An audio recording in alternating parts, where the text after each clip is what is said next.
Hey, what's up guys, it's Nick2 and today I'll be showing you guys what is still the best PvP build in the game. I'm sure many of you already know about this build and might think it's a little bit redundant of me to make a video on it, but the reason that I felt it was necessary to make a video was because a lot of people seem to be under the impression that the build is now unusable after the nerfs to Safeguard and Crisis Response, which is actually very far from the truth, as those two things aren't what make this build so broken in the first place.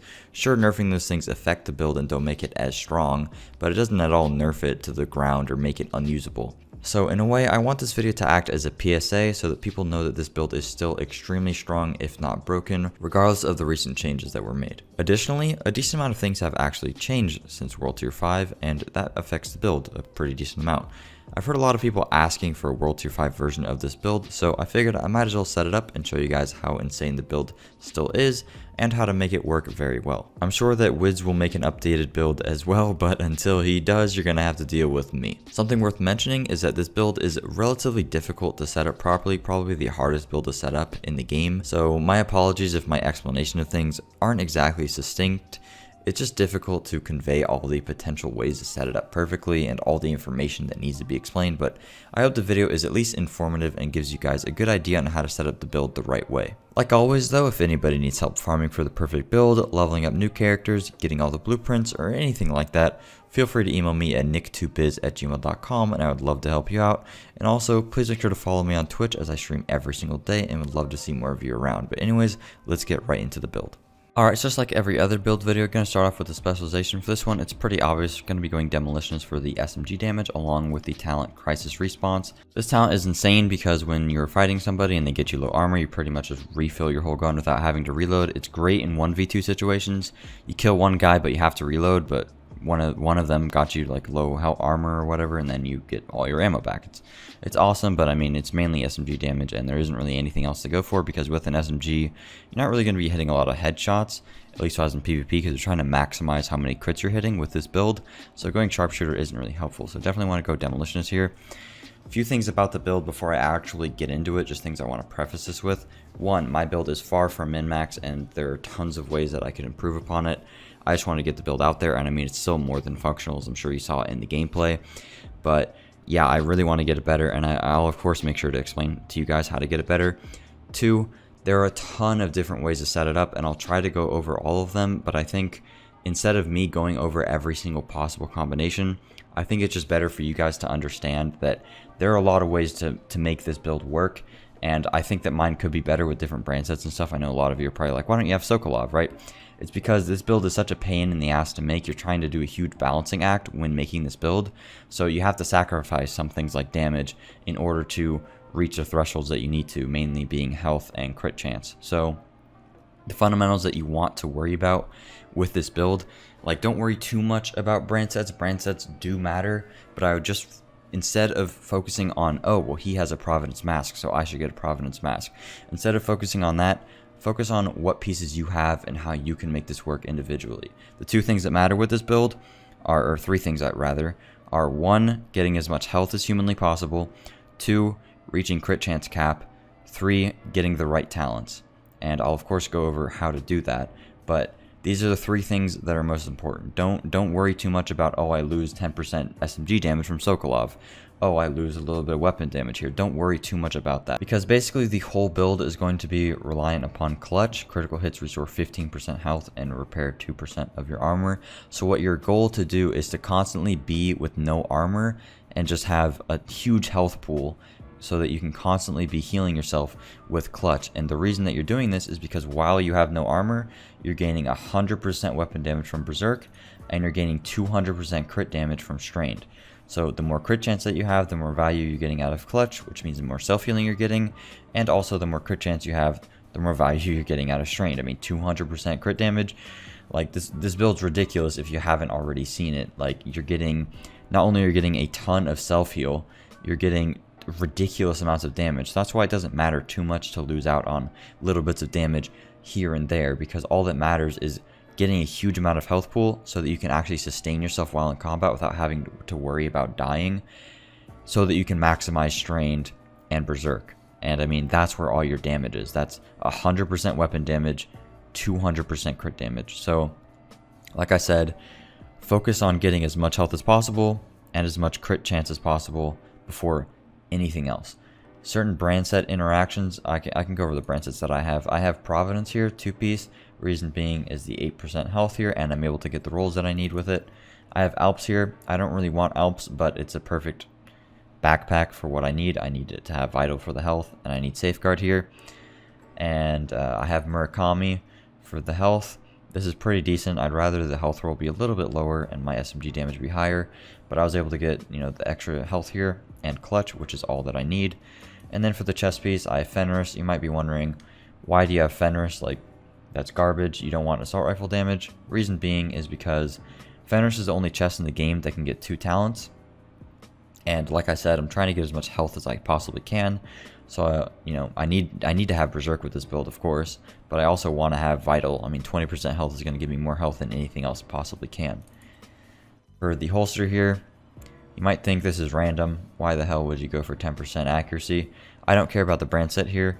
Araldi is actually the only holster that can roll with a huge health roll whilst having the talent surgical. And without the talent surgical, me getting crit cap is very difficult. So I definitely want to go for that there. And I mean, 20,000 health. How could you possibly pass up on that? So that's what's most important with the build. I will go over like individual stuff, but let's just talk about the gun. So for a lot of you that don't know, there are like a ton of different versions of the Vector. I'm running the tactical 9mm Vector. The reason that I'm running the tactical one is because this gets higher base damage.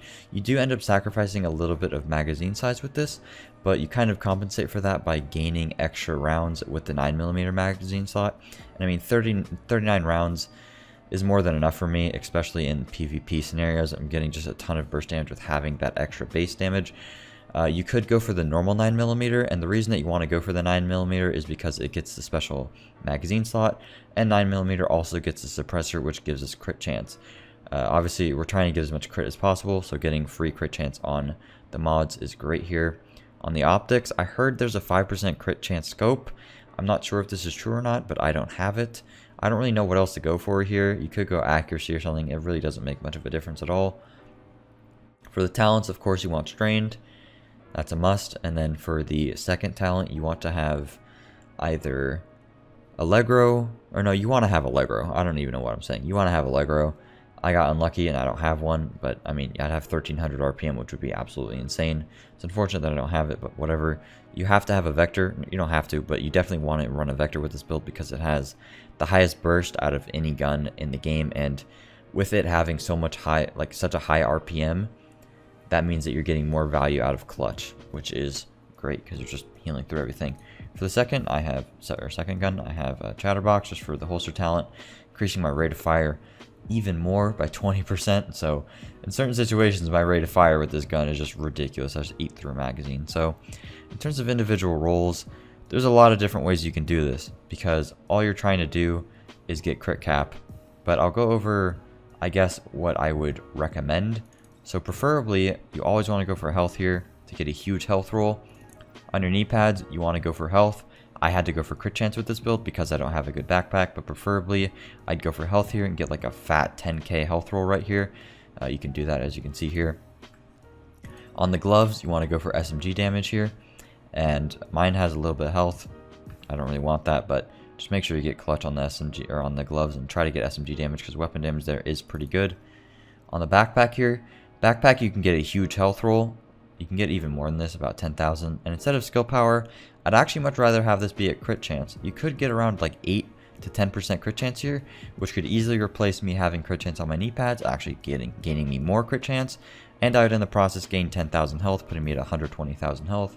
And you want to make sure to get Safeguard and Vital. That's the reason why I'm running this shitty Alps backpack, is because Alps is one of the only chest pieces in the game that gets 2 rolls, which are going to be huge rolls. You could get other backpacks, but I mean, like Araldi or something, but I got pretty unlucky, and I mean, yeah, even this backpack would work if the crit chance roll was higher. I mean, like, you just want something kind of like this. I definitely prefer to have the crit chance on the backpack. I just don't have a perfect roll. I would also recommend getting crit chance on the mask, as you're able to get a decent amount whilst still getting health here. Actually, let me talk about talent.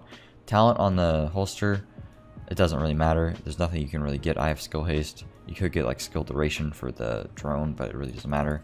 For the chest piece here, this is a huge pain in the ass to get a good one. I probably, instead of having weapon damage, would rather have crit somewhere else.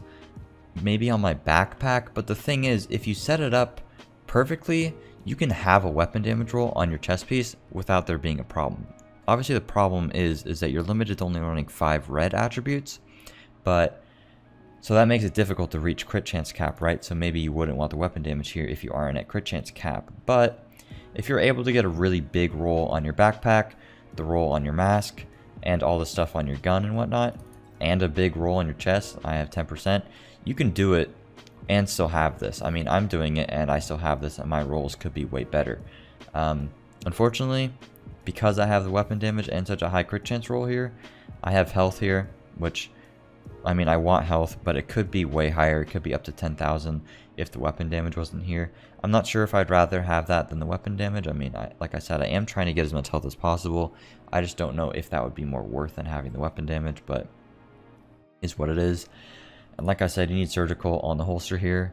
Safeguard is huge for just additional healing. You don't necessarily need it though. It did get nerfed, but I mean, the build is insane even without safeguard being up. But yeah, I mean, that pretty much sums it up.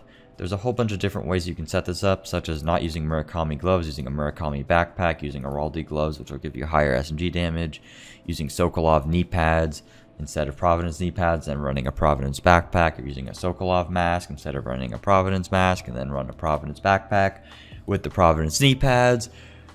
Doing all kinds of stuff, right? There's a whole bunch of different ways to set this up.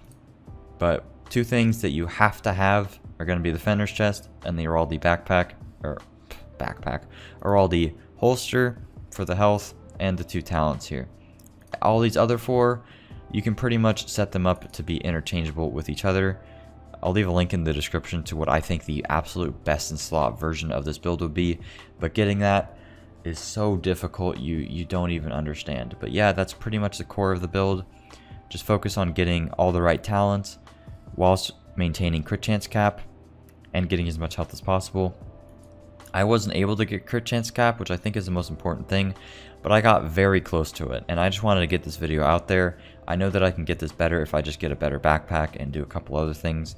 My rolls, like I said, aren't perfect, but I mean 55.5%, that's 3.5 off of being maxed, right? So, or 4.5, sorry, that's 4.5 off of being maxed. So it's pretty damn close, and I mean the build is performing perfectly fine. So I'll just show you my stats. A lot of crit chance here, a little bit of crit damage, reload speed, weapon damage, yada yada yada. In terms of skills, I'd recommend using Chem Launcher. When you have Safeguard, this is huge. You could run Booster Hive if you wanted to, but when Safeguard procs and you put a Chem Launcher heal down, it's very nice. And then the obvious, I'm sure if you guys haven't seen already, the Defender drone, you can run this. A lot of people like to use the shield. I think the shield is pretty lame, but if you want to use it, I suppose you can use it. But the Defender drone is really cheesy because you just immune everything, and Chem Launcher obviously is really strong. But yeah, that's pretty much it, guys. Sorry this was pretty long, but it's important to get all the information out there. One thing I haven't mentioned yet is talent on the knee pads. You probably would rather have the talent cloaked. I don't have one here, just EMPs, but it really doesn't matter here.